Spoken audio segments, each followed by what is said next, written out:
Awareness Week. My name is Brian Birch. I'm the director of the Center for the Study of Ethics here at UVU. And before I introduce our first speaker, I just want to again publicly thank everyone who's been involved in organizing this week's events. So some of you may know that we have 14 different sessions, panel discussions and lectures and film screenings and workshops.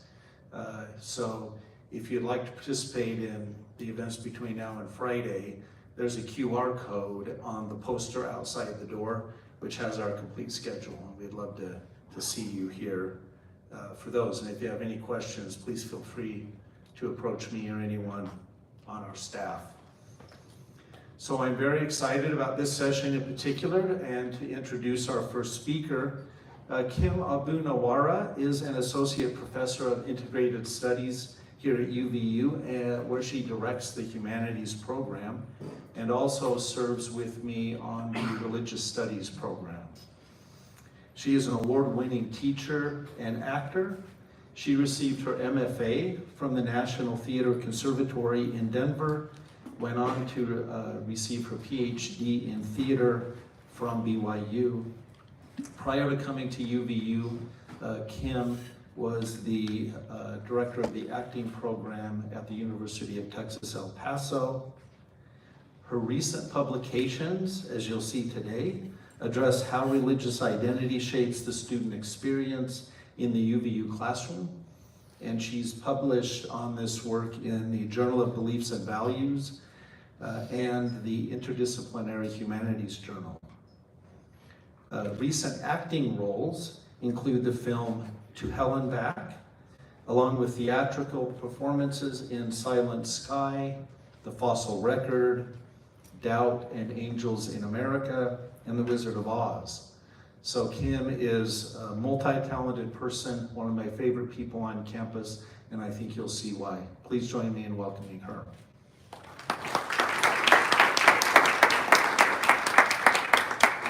Thanks, Brian, so much. I ask, so because of the way the audience is seated, if I go over there, can I use one of those microphones? Because I know it's probably important for video for me to be using a microphone all the time. So that it follows you. But as far as microphones, shall I just take this one with me or use one of those? Take that one with Take this one with me, okay. Because I don't know if I want to stand behind this podium. I think I want to come out here. So I appreciate you being here. I'm happy to talk to you today about a performance research project. Those are a couple of words you don't often hear put together. And so I suspect that what I'm going to share with you today might be a little bit unusual to consider how performance can be used as a tool of research. So the title of the project was called In Good Faith, and its first instantiation was as a theatrical play that was performed 7 times over in the student theater in the Norda. And then as we were creating the play and going through the process and performing it, I also hired a film crew to create a short film and document the experience of the 10 students who helped me with the research. So let's just go on. I'll just tell you a little bit about the basics of the research project itself. Our research question was, how are LDS families holding up where there are belief differences?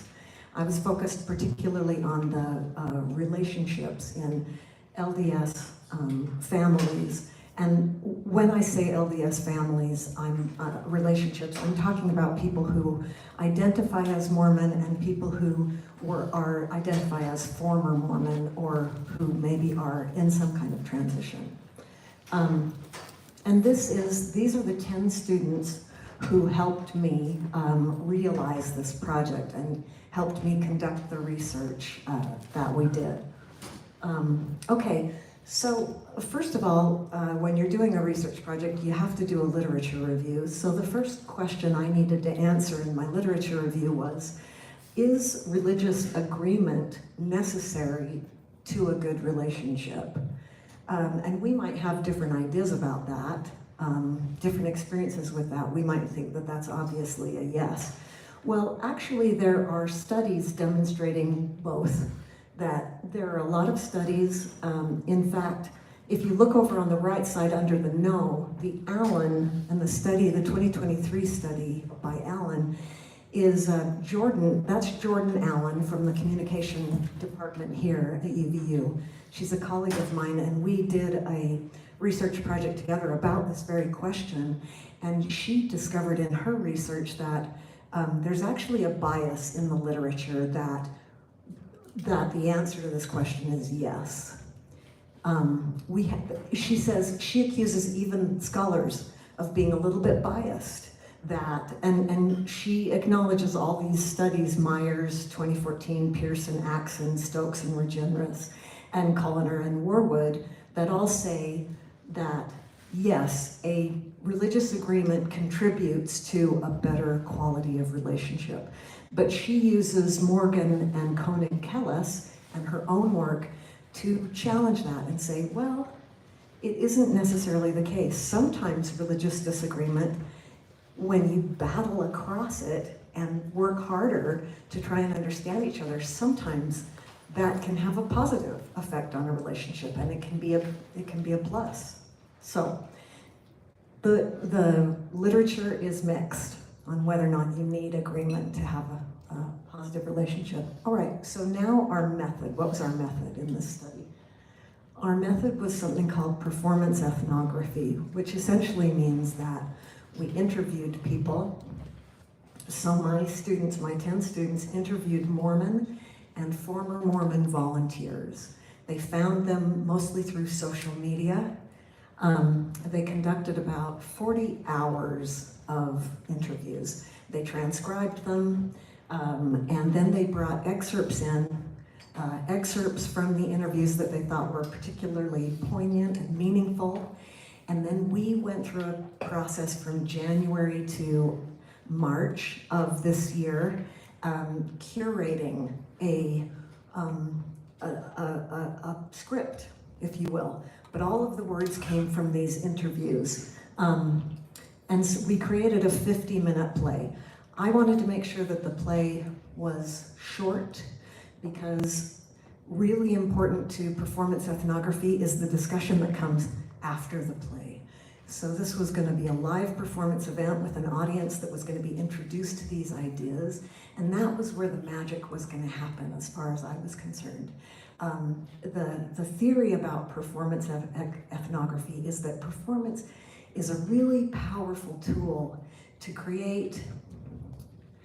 help people overcome their defensive reactions to different points of view. And so I knew that that was a possibility, and so I wanted to make sure we had time for talk back after. So we kept it to 50 minutes, and so all the performances were followed by a talk back. These were the interview questions that we asked the people. 9 questions, essentially 8, since you think that the 9th is just, is there anything else you'd like to add? And I know this is a text-heavy slide, but I just wanted you to have a quick look and see what we asked people, and just kind of imagine what. Please notice that all of the questions were focused on communication, which is hard. When you get people talking about religious beliefs, they want to talk about doctrines and beliefs, and they want to talk about a lot of things, but the questions were really designed to bring them back to talking about, really not about their religious beliefs, but about what it's like to try and talk to someone when you disagree about religious beliefs. So for example, number 1, are there different religious beliefs within your immediate family as concerns the LDS Church? Can you briefly describe those? Number 2, have you talked about those differences with your family? And what do those conversations look like? Okay, so that's the kicker question, right? If you don't talk about, number 3, if you don't talk about or discuss your different beliefs, why not? Because these are really hard conversations to have, a lot of people just choose silence, of course. And sometimes that's a good choice, but sometimes it isn't. Okay, so number 4, has there ever been conflict about religious differences? If so, what did the conflict look like? Do you think the conflict could be minimized? Has your family talked about has your family talk about religious difference changed over time? Okay, so you get the idea. These were the questions that we asked, and like I said, we had 40 hours of interview material, so that was a lot that we culled down to 50 minutes. Okay, and then as I said, we made this short film. All right, and that's my cue to now, I'm gonna pop over to, and I'm gonna show you some excerpts from this film. If you're interested and you wanna see the whole thing, it's 42 minutes long, and we're gonna screen it in the Fulton Library Auditorium on October 11th at 7 p.m. if you wanna see the whole thing. But I just wanna show you a few excerpts from the film right now, and then that's pretty much what I have to say, and I kind of want to talk to you about, you know, what you think of this. This first clip where let's see. You can hit the escape key in the upper left-hand corner of the keyboard. Okay. Is this okay now? Here I am at the. Yeah. All right. So I just wanted to set up this first clip is, I had a few experts that I invited in to, Brian was one, who appears in the film, and he talks about sort of the characteristics of the UVU student.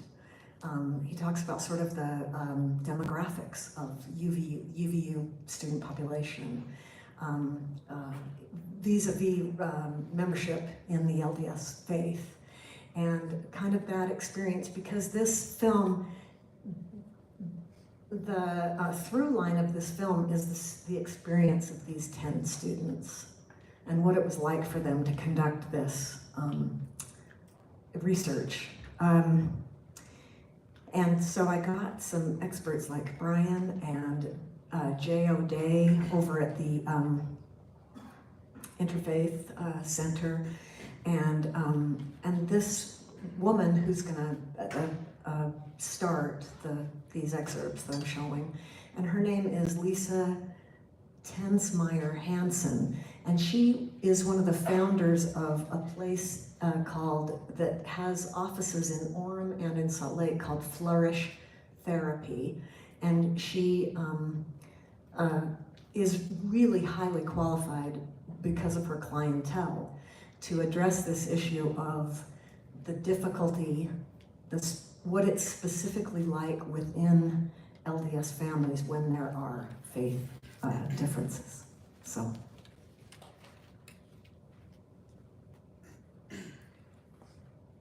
There are lots of challenges for parents whose children leave the faith, because parents are granted stewardship when they have children in the LDS cosmology, and they are to make sure that their children are taught in the correct principles, and so there's a sense of failure that happens when children don't match their parents' values. Parents have to figure out, do I want my child to have an eternal relationship with our family, in which case I really need to get more coercive, or do I want a relationship with my child in the here and now? Really tough to try to parse that out. The reason why ethnographic performance is such a strong mode of production for this kind of message is because it really makes people think about what the subjects have experienced, because they're not characters, they're subjects, and these are personal interviews. And so in the class, we started getting certified in performing this research, because it was human subject research, and so we had to get the right certification so that we had the right training on how to interact with these people as we interviewed them. Let's start. So you read our informed consent. Do you have any questions about privacy, pseudonyms, the rights you have about what questions you can, like what questions you answer, which ones you don't? Any questions about the questions? Yes, and you know, if I feel like I've breached privacy of my kids or whatever, I'll let you know. Yeah, you can always say that you don't want me to use anything that you said and I can just strike it. First question, are there different religious beliefs within your immediate family as concerns the LDS Church? Yeah, there are. Have you talked about those differences with your family? Yeah, we do. You know, things have evolved a lot. What it's like to interview someone. It's interesting. There was a lot of like, oh, I didn't even think about that. I forgot that I had that experience and this interview is bringing it out because we don't talk about it. So interviewing people on this topic, it can be a little nerve-wracking, at least for me, because I don't like upsetting people, but with the nature of the questions, sometimes it's a little uncomfortable, and that's okay because there's no real like growth in the comfort zone, and there's no comfort in the growth zone.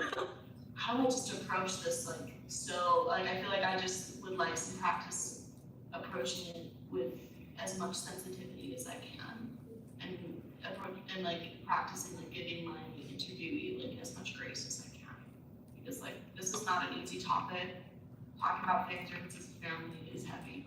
I just had my second interview, and that was really, really awesome too. My two interviewees are different in their religious beliefs, and it was really cool to kind of navigate both of those conversations and see how at the end of the day they were really similar. They both just wanted to love their family. Oh, well, first interviewing someone, I mean, we did a lot of training around that, and I don't know if I still feel qualified for that. But interviewing someone on this topic, it is beautiful to see the relief. I think a lot of people are scared to talk about this, but when they feel safe, yes, they really want to talk about this. It's been a personal journey for me to be a part of this project. It's helped me realize how much I don't discuss interfaith differences with my family and my friends, and I want to more. And I've been confronting that, and it's been really exciting and beautiful. During the course of the interview, we transcribed it, so we used a transcription service, and then we also recorded it. In Teams, there's 3 items you need to upload: interview recordings, transcript, and then excerpts. The specific excerpt that you've chosen to do, okay? When we finished the transcription, we selected the excerpts from the transcription that we thought were the most powerful, the most poignant, ones that really lent itself to the theme of the play, which is communication through faith differences. And we went through a series of curation with our classmates. So we would interview someone, transcribe it, cut it down, bring in an excerpt and perform it, and then we would get feedback. 23-year-old woman, member with reservations, Samantha. Before I got married, I was talking to my dad because we did not get married in the temple. He said he'd support me no matter what.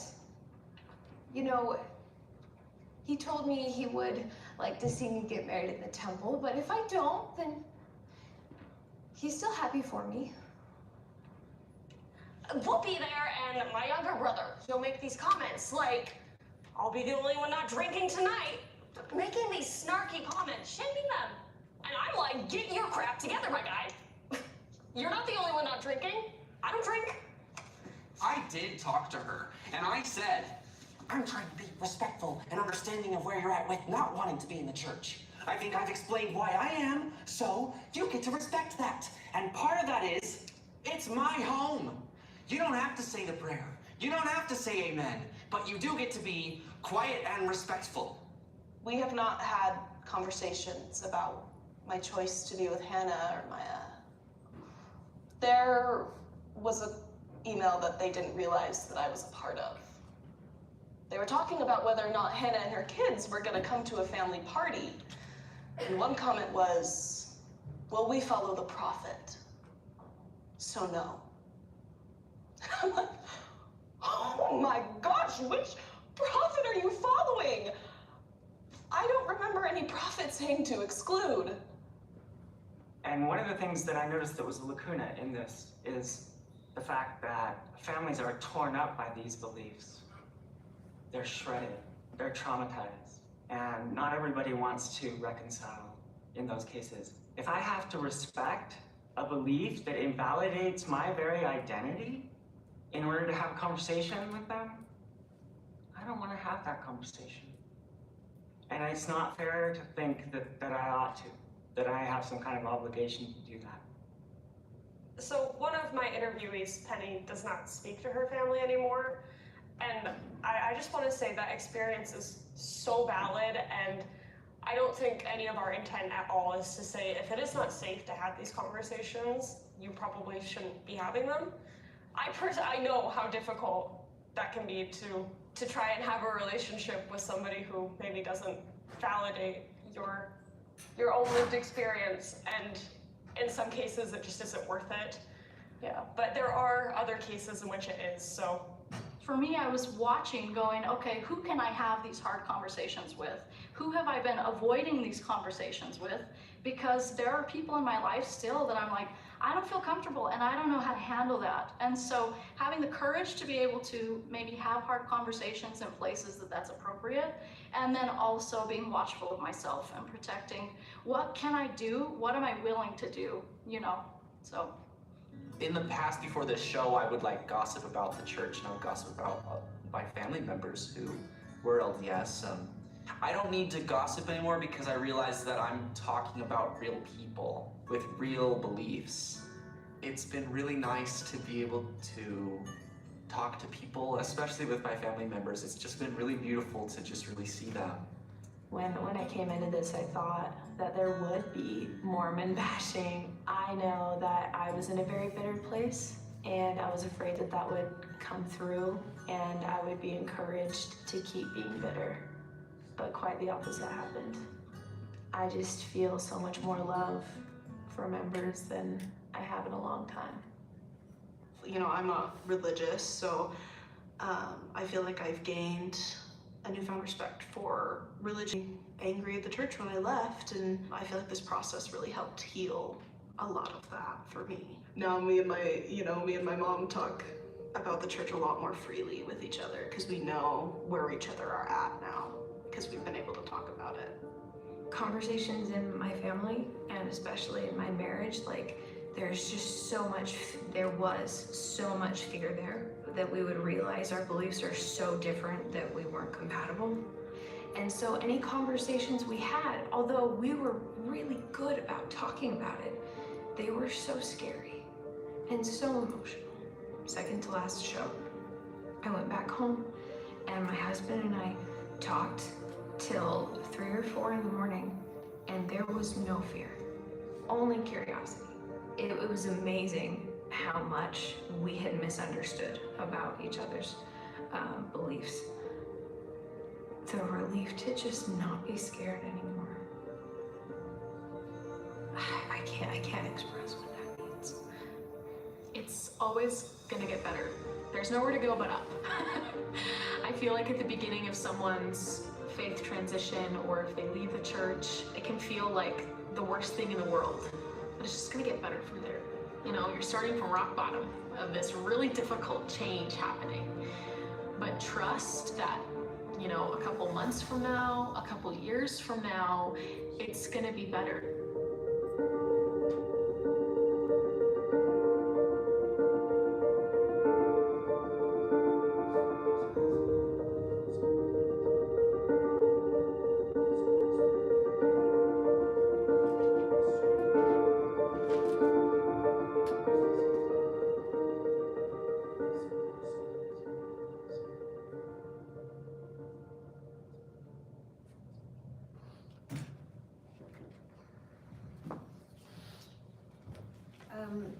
So the last thing that I would add is that after, like I said, after each show we had a talk back with the audience, and on the seats of the audience we put this little handout, and it has some guardrails for interfaith conversations. And they're you know, they're excellent guidelines for having really hard conversations, like speak from the I perspective, respect experiences you may not understand, assume best intentions, be brave. I want to, in closing, I guess I want to highlight that second one. I think that's where the rubber really hits the road, is respecting experiences you may not understand. That's the hardest one. It's just really hard to, if someone has gender dysphoria and you've never experienced gender dysphoria, it's hard to have respect for that experience. If someone is, has spiritual experiences and you don't have spiritual experience, it's hard. It's hard to, and I think that's where the success came in this project, I felt, if it did come, was in those last interviews where the students had grown in their respect for experiences that they hadn't had. And so that was, they were able to improve the quality of their relationships as a result.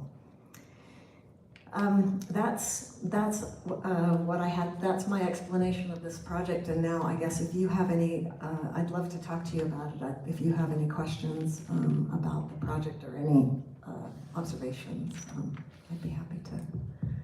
Yeah. Hey, can I just say one word? I'm sorry. Just for the Q&A, because we're recording, if we can just wait for the microphone and speak into the mic and make your questions as brief as possible. That would be great. Brian, what's our end time? 10:50. 10:50. Okay, good. Got some. Oh yeah, I just wanted to ask, who did the editing for the? Gabe Schaefer is my editor. Great job. Yes, I agree. It's fitting for, I feel like, what the film is intending to show. It's emotional and it's nice. Thank you. I'm not a filmmaker. I've never made a film, so the hubris in just going into this project and saying, I'm gonna make a movie, it's just off the charts. But I hired these people and they did a great job, didn't they? Yeah. I'm glad that you observed that. Thanks. Yeah. Thanks. So I guess one of the reasons that we decided to make a movie is because theater, that's the thing about theater is magical and it's wonderful because it's live, but then the downside is that it ends and it can only reach so many people. And that we did it in this little tiny theater that could seat 40 people. So our audiences were 40 at a time. And I did this project, I'm from Utah, born and raised Mormon. I raised my children Mormon. And then, we have differences we're dealing with. So this is very much a project of my heart. I think my community needs it. And so I wanted to make a product that could keep living beyond the theater project and keep helping. Yeah.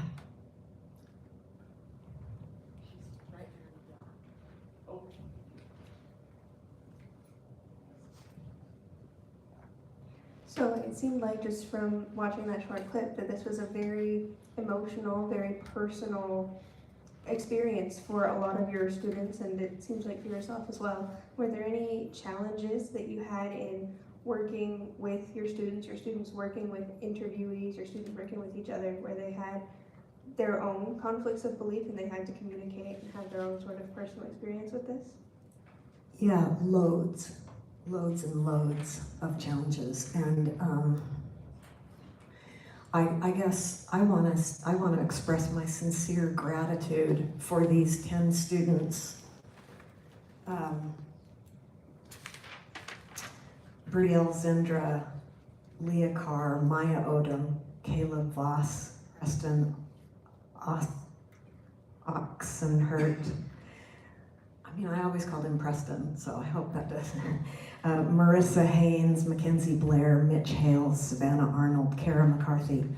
Their bravery, they had tons of misgivings about this project. Of course, whenever I do a project like, I did a project like this in fall of 2020, and the students came into my class. I had 18 students, and I described to them this project we were going to do and this research we were going to do. And the next class there were 10 students.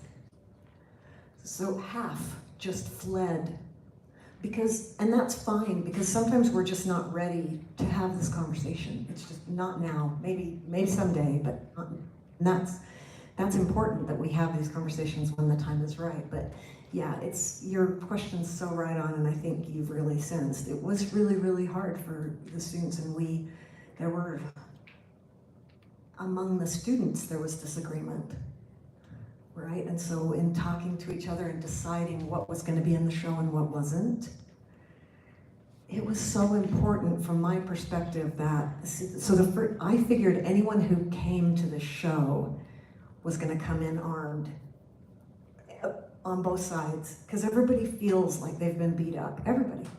And so the first thing that this needed to accomplish was to get people to put down their weapons. And so I didn't want to start out the gate with any material that vilified either side or made anybody look really bad. And we had a lot of arguments about that, because some people felt like they weren't being represented in the play sufficiently, their pain. So it was tricky. It was really tricky. And I was 100% dependent on these students to be willing to do this work. And they did, and 9 of 10 of them, I think, were happy for the experience. You can't win them all. Yes? In the beginning, you mentioned how a lot of parents in the LDS culture have this pressure to have an eternal family, and sometimes they feel this pressure to like be coercive, to like, you know, maintain their kids in the church. So when their kids aren't in the church, they can act out in certain ways and try to be more coercive. So my question is, did you gain any insights into the experience of students who have parents like that? And what was their experience?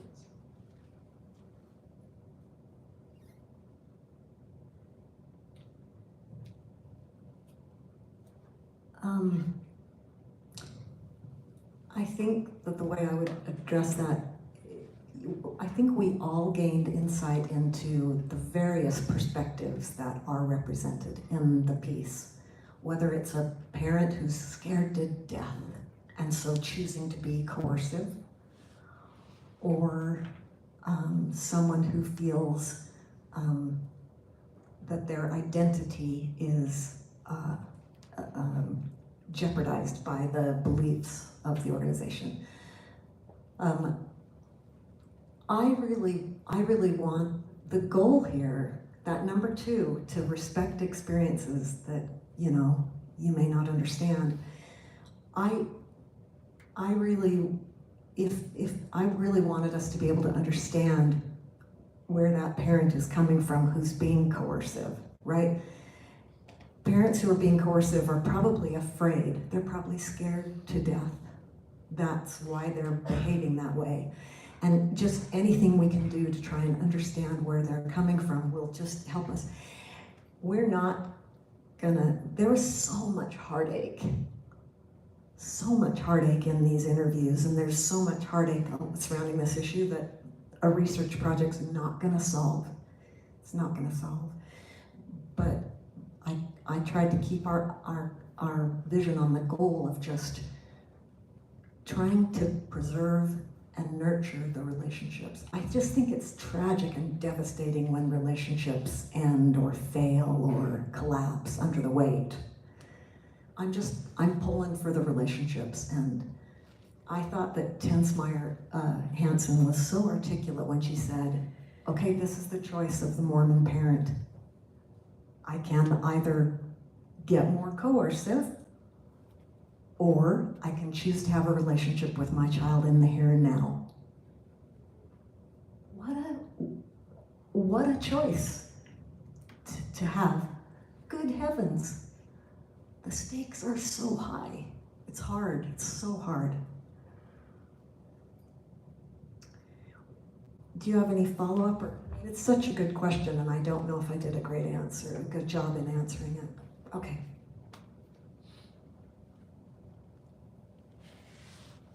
There's a young lady behind you with a question. No, you. So do you have any resources that you would like you said with the paper, to start having an interfaith conversation with your family? And is there a way for us to access the documentary as students so we can watch with our family to start an interfaith conversation with them? Oh gosh, I should have made a bunch of these flyers. Brian, how can I send this to you and we can make these available, these guardrails? Or Yes, so if you go to the Center for the Study of Ethics website, so if you just Google UVU Ethics Center, our website will come up. And on the front page, we'll go ahead and post a link to the In Good Faith material film screening, and we'll also attach that document. Is that okay? That sounds great. All right. In answer to your second question about the access to the film, so I could post it to YouTube and just mail out, but I'm not doing that right at the moment because it's entered in a couple of film festivals, and so we're maintaining a little bit of control on it for the time being. But eventually, I think it will probably find a home on the UVU Interfaith Center website, and I'll just let people know that that's where it is and people can watch it. Thanks for your interest and for asking. I just wanted to know when you first got into doing interfaith work and what inspired you. When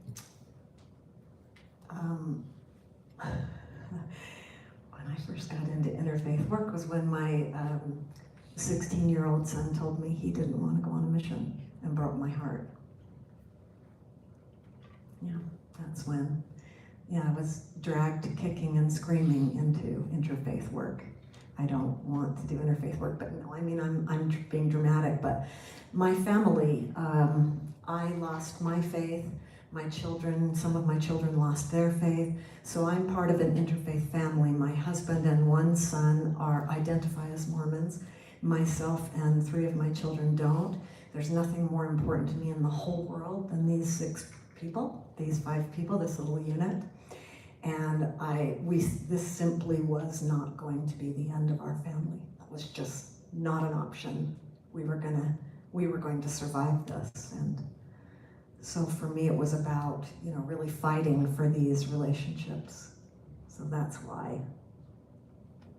A little bit embarrassing to be so personal, but.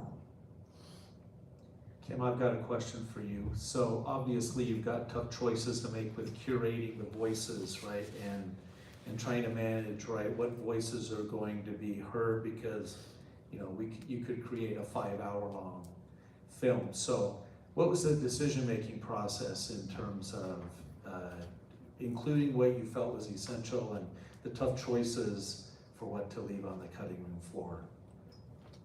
That was so hard. Because the reason it was hard was back to this point I was making about not wanting to alienate anyone in this discussion, right? If wanting to create a work of art, whether it was a piece of theater or a film, that wouldn't alienate anybody, that wouldn't make anyone feel like, well, they don't understand me, well, they're biased. I really trying to come down in the middle. And so what that meant was when we got, so for example, I'll give you a specific example. In our curation process, there was a story that one of our interviewees told about being at church, and they had a cardigan on. They were a young woman and they had a cardigan on, and then maybe it got hot or whatever. The cardigan came off and they were wearing just like a spaghetti strap, and their father reacted, I can't remember if he reacted like, he was verbally abusive and really verbally abusive to this girl about what she had on. And so there we were with this story that would really be a great illustration of someone who has experienced the oppressive, negative effects of a belief system. But on the other hand, that's a story that really casts Mormons in a terrible light. It's really unflattering. So I was So that's the type of a choice we had to make. Again, if we include too many stories that are unflattering to Mormons or to former Mormons, we risk alienating, and then we don't accomplish our goal which the goal is, let's talk to each other. Let's try and understand each other, to build understanding. So those were some examples of, and when I probably because of my own, I was overcompensating for my own, I thought, well, I'm biased. I'm a former Mormon, so I'm biased in that direction. So I was really taking care of, I was overcompensating and really taking care of the Mormon position and not wanting to show too many unflattering representations of Mormons. And then my students, one girl one evening in rehearsal was weeping and saying, well, I don't feel you're taking out all of the teeth that represent my position of how this institution has hurt me. And so we really had to have a moment where we talked about the balance of those two perspectives and are we getting it right? And it was just a one step forward, two steps back. And let's all just really be honest with each other and admit fault and try and do the best we can. And we didn't satisfy everyone, because you never do.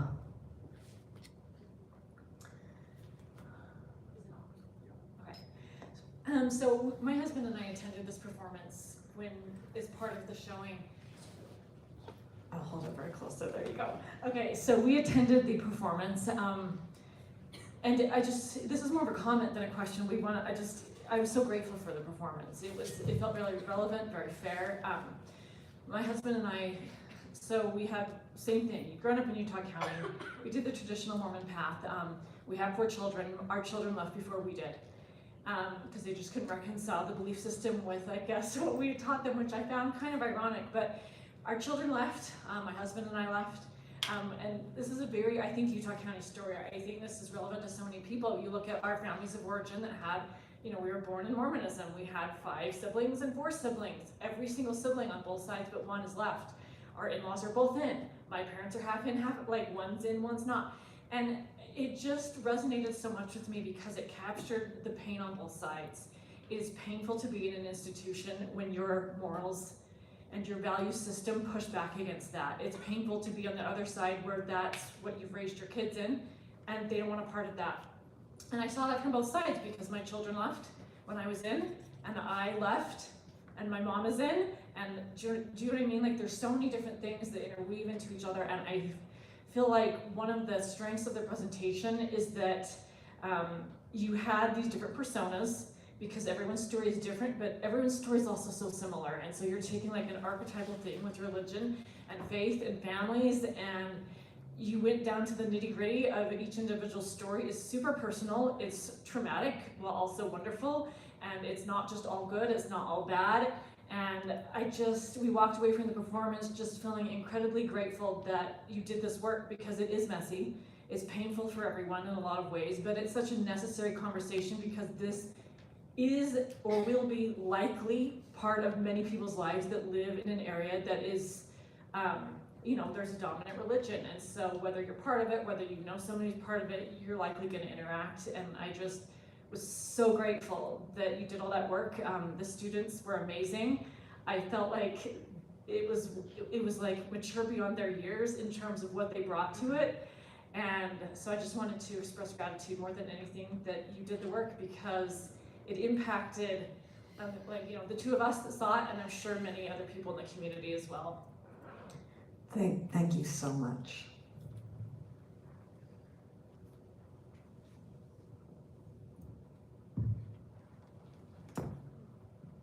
I guess my question to you is, what advice do you have for students and their families to start talking about this, especially in a home where there's almost no communication or lack of communication on things, where parents are so dominant? Like, do you do this? You don't get to ask questions. It's so hard to answer that question because it really depends on the situation you're in. And so you you just need to be really responsive to the people that are in your life. And I think that sometimes the right thing to do is not to talk. And sometimes the right thing to do is to talk. And you have to figure that out. It might not be now, it might be later. There might come a time when it will be possible to talk to them. Gosh, it's hard. It's so hard. People are so afraid, and people are, defensive. Okay, I've got something maybe useful. If you show curiosity about their beliefs, that might be a place to start. Like, ask them. We all have a story that we want to tell. Everybody in your life would love to talk to you about their beliefs. So ask people about their beliefs. Ask your inflexible mother about her beliefs, and show curiosity, and she'll love telling you about it, and maybe that will give her, maybe that will reinforce your relationship and make her feel like you're interested in her, and maybe it will lead to her, maybe you'll be modeling a good behavior for her, and maybe she'll ask you about yours. Maybe she won't, but I learned from you in this process about showing curiosity and asking other people about their beliefs. Be curious about their beliefs. That's a great starting place. Last question. Okay. I came a little bit late, so I'm not sure if you already did this, but I'm just curious. Have you thought about, like, just to not villainize one side or the other, maybe also talking to the parents of those individuals, because kind of just to portray the endless love obviously the parents have towards their children, to show that it's not just all this hostility towards their children. It's not, I mean, if it is anything, a lot of the time it's because they just want the best for their children, and it's been what's the best for them in their lives. And so I'm just curious, if you are going to make another film, if you're thinking about it, I don't even know if you already did do it, I just wasn't here for it, but just kind of getting also the perspective of the parents, of the love of the parents, the support of the parents, just to kind of equalize the sides. Yeah. It's not really nice. Yeah, that's a great question. Jordan Allen and I started this a study together where we were focusing on 18-year-olds to 45-year-olds. And we did that, and then part 2 is we're going to go out and get interviews with the 45 to the 99-plus-year-olds. So yeah, we absolutely have that in mind. But we did have a lot of material in this show from parents, and I feel very protective of old Mormon parents, and what they're being. I feel very protective of them, and it's unfair to sort of ask them to demand that they account for the sins of this institution, when this poor woman was just being obedient and doing what she thought was best. And I absolutely feel very protective of that perspective, and I think it's a population that I'm interested in, that you mentioned, yeah. Thank you, Kim. Before we give her a round of applause, just a couple of housekeeping items. So I mentioned before, but some came in a little bit later. If you want information on this film screening that's going to take place on the October 11th. 11th, I want to make sure I got the date right. On October 11th, if you go to the UVU Ethics Center website, this afternoon we'll go ahead and post that link on our homepage to make sure you have it, along with the information sheet that Kim had. The second item is, a lot of you are in Ryan Hart's Ethics and Values class. If you didn't sign in, there are 2 clipboards going around. I can see one back there on the table. Just make sure, there's the other one. Yeah, just make sure you get signed in so you get credit for that. So please join me in thanking Kim for this great presentation.